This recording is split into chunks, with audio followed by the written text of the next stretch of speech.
Shalom sahabat renungan pagi. Pada pagi hari ini kita kembali bertemu dan bersama-sama sebentar lagi kita akan sama-sama merenungkan firman Tuhan. Mari sama-sama menyiapkan hati kita. Kita juga akan berdoa untuk beberapa pokok doa di akhir renungan kita pada pagi hari ini. Mari bawa hati, pikiran kita untuk mengambil bagian yang terbaik pagi hari ini.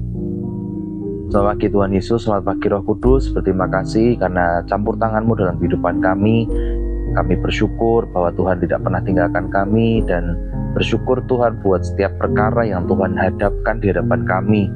Kami percaya itu menjadikan kami semakin hari semakin tajam, menjadikan setiap hari semakin dewasa Tuhan di dalam karakter kami, di dalam iman kami. Kami bersyukur bahkan kami punya Bapa seperti Engkau Tuhan. Engkau yang tidak pernah tinggalkan kami, bahkan kami tahu Roh Kudus menyertai kami, bahkan membantu kami di dalam setiap kelemahan kami. Tuhan, ajar kami untuk tetap terus belajar, semakin hari mau semakin dibentuk seperti Engkau, semakin rendah hati, semakin melayani orang lain, sehingga kehidupan kami ini di waktu yang Tuhan masih berikan, kami benar-benar bisa jadi berkat buat keluarga kami, buat orang tua kami, saudara kami, teman-teman kami, bahkan di tempat di mana Engkau percayakan kami hari ini. Terima kasih Tuhan. Kalau sebentar kami akan duduk diam mendengarkan kebenaran firman-Mu. Kami mau ngambil bagian yang terbaik, menyiapkan hati kami, dan kami percaya firman yang kami dengarkan ini akan jadi rema dalam kehidupan kami. Terima kasih Tuhan, di dalam nama Yesus kami berdoa dan mengucap syukur. Haleluya. Amin. Firman Tuhan pada pagi hari ini diambil dari kitab Amsal 22 ayat yang keempat. Ganjaran kerendahan hati dan takut akan Tuhan adalah kekayaan, kehormatan, dan kehidupan. Mari kita boleh baca bersama-sama Amsal 22 ayat yang keempat. Ganjaran kerendahan hati dan takut akan Tuhan adalah kekayaan, kehormatan, dan kehidupan.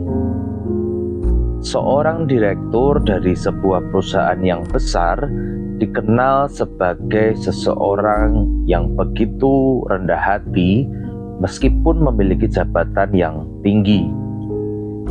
Ia tidak segan untuk menyapa sapam, cleaning service, dan bahkan membersihkan mejanya sendiri setelah rapat.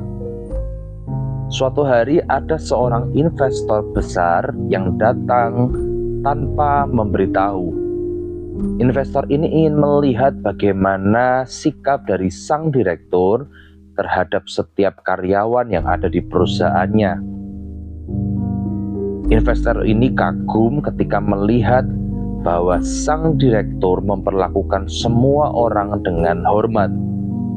Hingga investor ini berkata, "Saya ingin bekerja sama dengan orang yang rendah hati seperti Anda." Tindakan sederhana itu membuka pintu berkat yang luar biasa, bukan karena tentang strategi bisnisnya, tetapi karena karakter yang tumbuh di dalam Tuhan. Kerendahan hati bukan berarti rendah diri. Kerendahan hati bukan berarti kita lemah, tetapi kita menyadari siapa diri kita di hadapan Tuhan. Orang yang rendah hati tahu bahwa semua keberhasilan berasal dari kasih karunia Tuhan, bukan dari kekuatannya sendiri. Ayat Amsal 22. Kerendahan hati bukan berarti kita rendah diri. Kerendahan hati bukan berarti kita lemah. Kerendahan hati berarti kita menyadari siapa diri kita di hadapan Tuhan. Orang yang rendah hati tahu bahwa semua keberhasilan dan pencapaian dari kehidupannya berasal dari kasih karunia Tuhan dan bukan dari kekuatannya sendiri. Amsal 22 ayat yang keempat menunjukkan bahwa berkat sejati datang dari sikap hati yang benar, yaitu dari sebuah kerendahan hati dan rasa hormat kepada Tuhan. Firman Tuhan mengajarkan kita bahwa yang rendah hati yang akan ditinggikan, dan Tuhan mengasihi orang yang rendah hati. Yakobus 4 ayat yang ke-6. Tetapi kasih karunia yang dianugerahkannya kepada kita lebih besar daripada itu. Karena itu ia katakan, Allah menentang orang yang congkak, tetapi mengasihani orang yang rendah hati. Artinya saat kita mau menundukkan diri di bawah tangan Tuhan, Ia sendiri yang akan meninggikan kita pada waktunya. Amin. Aplikasi dari kebenaran firman Tuhan yang kita renungkan pada pagi hari ini, yang pertama, kita mau melatih hati kita untuk selalu bersyukur dan tidak sombong. Karena kita tahu bahwa setiap pencapaian dalam kehidupan kita itu sumbernya adalah Tuhan sendiri. Yang kedua, kita mau sama-sama belajar untuk menghormati setiap orang yang ada di sekitar kita, baik itu mereka yang lebih tua ataupun lebih muda, tidak peduli latar belakang atau status mereka. Yang ketiga, kita tidak mencari kehormatan untuk kita sendiri, biarkan Tuhan yang akan meninggikan kita dengan cara dan di waktunya yang terbaik. Yang terakhir, kita mau sama-sama terus mengingat bahwa setiap kekayaan, bahkan kehidupan yang kita miliki saat ini, itu adalah titipan dari Tuhan.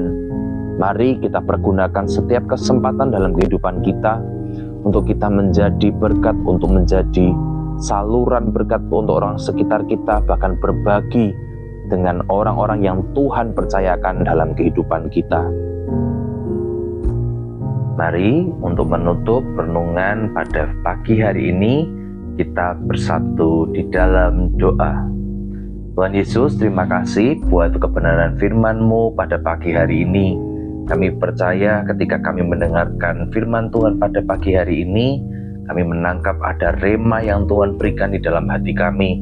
Ada perkataan-perkataan yang Tuhan taruh di dalam hati kami yang begitu kuat, yang kami percaya setiap individu mendapatkan bagiannya masing-masing. Tuhan, kami percaya Tuhan berbicara dalam kehidupan setiap kami.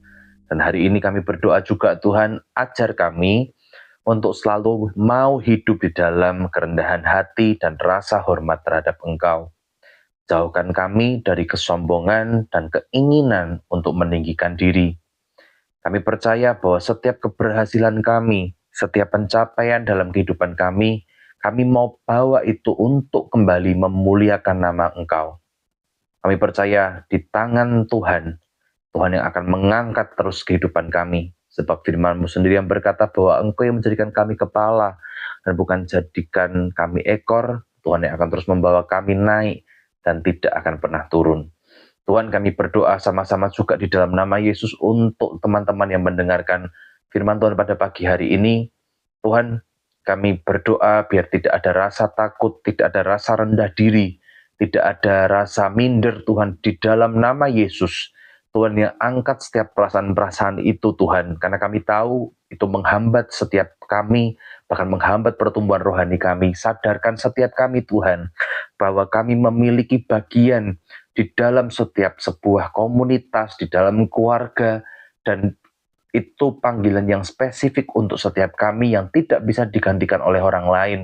Kami berdoa di dalam nama Yesus, biar tidak ada dusta yang ditanamkan dalam hati kami oleh iblis saat ini di dalam nama Yesus, supaya kami bisa mendengar perkataan-Mu, Tuhan, dalam kehidupan kami. Kami berdoa juga, Tuhan, kalau memang ada yang pribadi yang hari ini juga hidup di masa lalu, Tuhan angkat kehidupannya, Tuhan, bahwa kami tahu masa lalu ya sudah, itu sudah selesai di waktu yang kemarin. Setiap kesalahan, kegagalan, bahkan keberhasilan pun, Tuhan, kami mau tinggalkan itu dan kami mau melihat perkara baru yang Tuhan sediakan di hadapan kami. Berdoa, Tuhan, tuntun langkah setiap kami, sehingga kami terus hidup di dalam hati yang dipenuhi dengan kasih dan kebijaksanaan. Bahkan kami percaya setiap berkat yang ada dalam kehidupan kami akan dipakai untuk kembali memberkati orang-orang di sekitar kami. Terima kasih, Tuhan, sertai kami pagi hari ini, menyerahkan setiap sesuatunya kepada penyertaan tangan Tuhan. Di dalam nama Yesus kami berdoa dan mengucap syukur. Haleluya. Amin.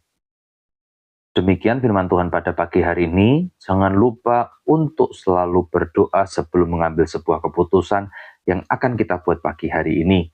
Terima kasih, Tuhan selamat beraktivitas, dan Tuhan Yesus memberkati.